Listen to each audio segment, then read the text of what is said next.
मजबूरी को समझेंगे और बर्दाश्त करेंगे। आज का जो हमारा कार्यक्रम है वो इसलिए है कि हम बहुत खराब स्थिति में हैं। देश बहुत भयानक दौर से गुजर रहा है। ये ऐसे लोगों के हाथ में है कि जो खेती को ख़त्म कर देंगे, जो फौज को ख़त्म कर देंगे, जो देश में जो भी अच्छाई है उसको ख़त्म कर देंगे। इनको अगर नहीं बदलेंगे तो भूल जाइए, उसके बाद देश में कोई चुनाव नहीं होगा।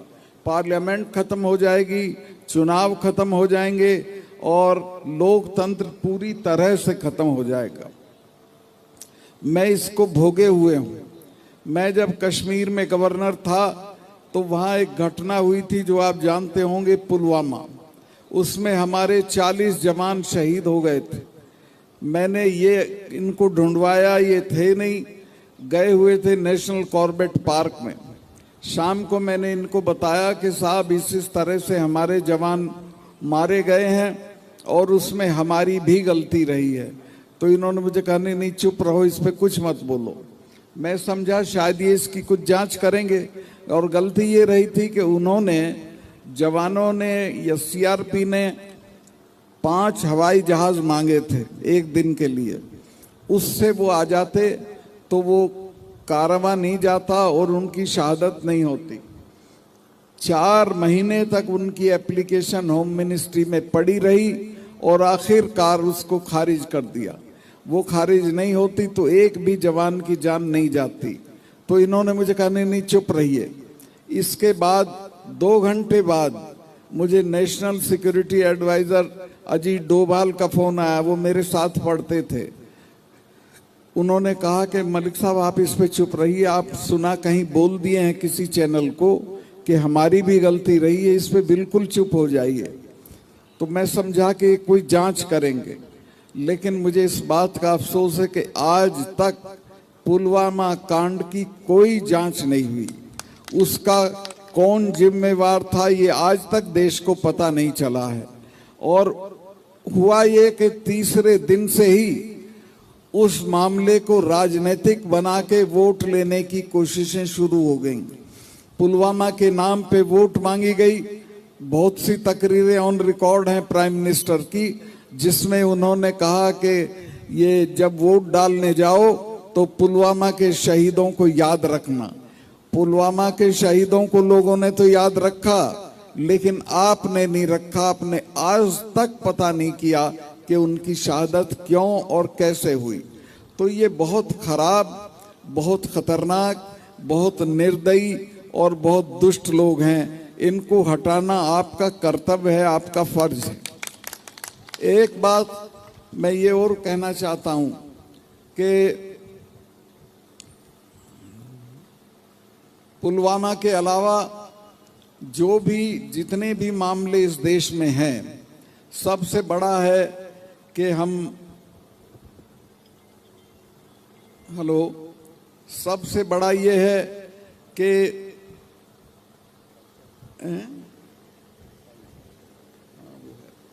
तो ये है कि मैं अभी गोदारा साहब ने मुझे याद दिला दिया।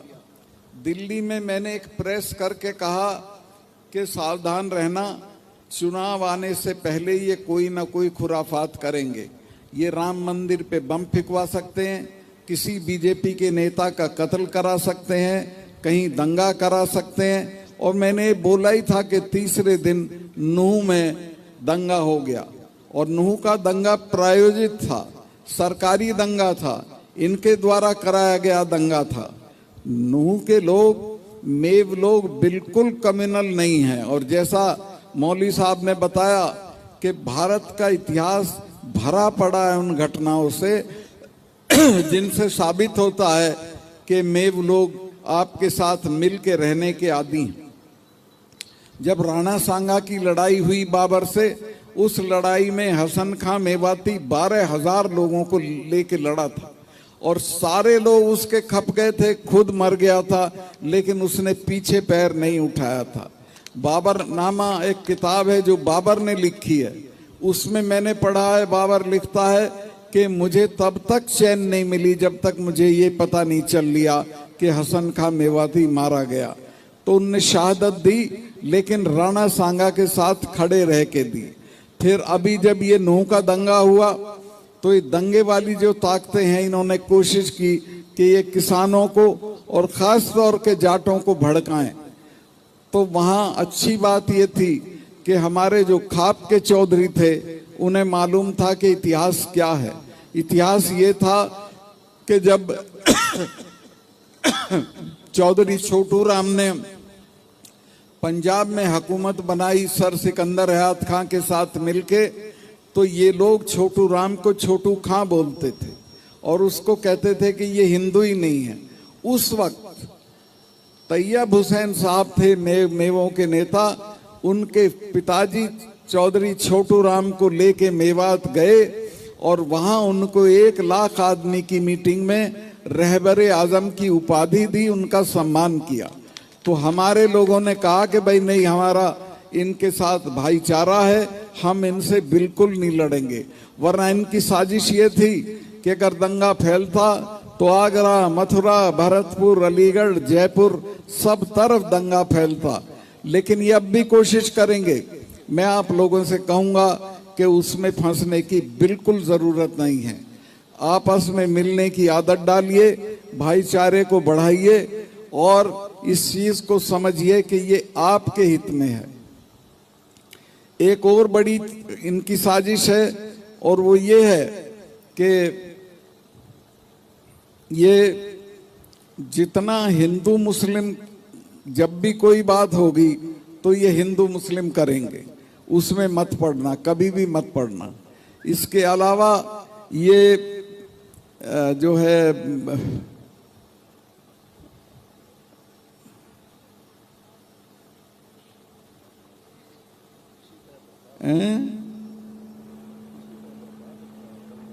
हाँ, वो तो किसी भी तरह आपको भड़काएंगे, उकसाएंगे, किसी तरह का झंझट करेंगे, उसमें पड़ने की जरूरत नहीं है। ये इनका इरादा है कि खेती को खत्म कर दें।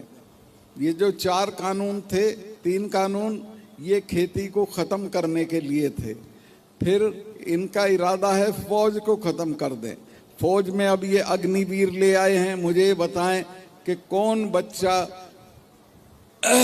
4 साल के लिए अपनी जान हथेली पे लेके फौज में भर्ती होगा? कोई नहीं होगा और नतीजा होगा कि हमारी फौज नाकारा हो जाएगी। मैं जब ये 3 कानून इन्होंने लागू किए और हिंदुस्तान के किसान, शानदार किसान कहूँगा, 1 साल तक हमारे बॉर्डर पे पड़े रहे, एक चिड़िया पे कंकड़ नहीं मारी, कोई वायलेंस नहीं हुई, लेकिन उनकी कोई सुनवाई नहीं हो रही थी। मैं उस वक्त गवर्नर था। मैंने 10 दिन तक विचार किया कि मुझे बोलना चाहिए कि नहीं बोलना चाहिए। तो अल्टीमेटली आखिरकार मैंने तय किया कि नहीं, ये तो गलत हो रहा है, और मैं अपना इस्तीफा जेब में रख के नरेंद्र मोदी से मिलने चला गया। और मैंने उनको जाके कहा कि साहब, ये 4 महीने से पड़े हैं, इनमें काफ़ी लोग मर गए हैं, आप कुतिया मरती है तो उसका भी कंडोलेंस करते हैं, इनके लिए आप कुछ नहीं बोले हैं, इनसे बातचीत करिए। तो उन्होंने कहा कुछ नहीं सत्ताल भाई, चले जाएंगे।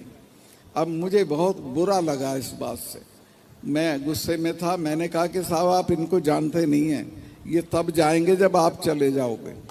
इनमें जो सिख हैं, इनके तो गुरु महाराज ने अपने 4 साहबजादे मरवा दिए थे, समझौता नहीं किया था। और ये हमारे वाले तो 6ठे महीने लाल किले पे चढ़े रहते हैं, चाहे आगरा पे या दिल्ली पे। इनसे लड़ा नहीं जाता, इनसे बातचीत करके सलटाया जाता है। कोई बातचीत करके इसको सुलझाइए। खैर, उस वक्त वो बहुत घमंड में थे, लेकिन 2 महीने बाद फिर माफी मांग के वो कानून वापस लिए, और अब तो पटका बांध के गुरुद्वारे भी जाने लगे हैं। वो एक फिर उसका है, कुमार बाराबंकी का एक शेर है कि कयामत यकीनन करीब आ गई है, खुमार अब तो मस्जिद में जाने लगे हैं। तो नरेंद्र मोदी गुरुद्वारे जा रहे हैं। क्यों जा रहे हैं? सिखों के डर से जा रहे हैं। मैंने बताया कि ये 300 साल नहीं भूलते हैं और ये बदला लेके रहते हैं। और उसकी मिसाल ये है कि मिसेस गांधी ने जब ये कराया ब्लू स्टार, उसके बाद 1 महीने तक अपने फार्म पे महामृत्युंजय का पाठ कराया। अरुण नेहरू उनके भतीजे थे, मेरे दोस्त थे। उन्होंने पूछा, बुआ आप तो ये नहीं मानती थी, आप ये क्यों करा रही हैं? तो मिसेस गांधी ने कहा कि तुम जानते नहीं हो, इनके स्वर्ण मंदिर को जिसने छुआ वो आज जिंदा नहीं है, ये मुझे मारेंगे। मिसेस गांधी को ये इल्हाम था कि मैं इनके हाथों मारी जाऊंगी, और अल्टीमेटली वो मारी गई। जनरल वैद्य मारे गए। जिन्होंने सिखों की धार्मिक भावनाओं को आहत किया था वो सारे लोग मारे गए। तो इनकी फिर समझ में आ गया, और अब ये पटका बांध के गुरुद्वारों में बड़े जोश के साथ जाते हैं। खैर भगवान करे ऐसे ही जाते रहें, चूंकि मैं तो ये चाहता हूं कि इनकी सलामती हो, लंबे वक्त तक जिए। मैं बहुत लंबा हो गया, इतना इस स्पीच का मौका नहीं था, और हर्ष चिकारा भाई आ गए, इनको भी बहुत महत्वपूर्ण बातें आपसे करनी है। मैं आपसे यही कहूँगा कि कोई हिंदू मुस्लिम में पढ़ने की ज़रूरत नहीं है, किसी फिरका परस्ती में पढ़ने की ज़रूरत नहीं है, और हिंदुस्तान का पूरा इतिहास हिंदू मुसलमान की यकजहती और एकता का है। मौलवी साहब ने आपको बताया, हल्दी घाटी में राणा प्रताप की तरफ से जो सेनापति था उसका नाम था हाकिम खां सूर, जो पठान था और नाम हाकिम खां था।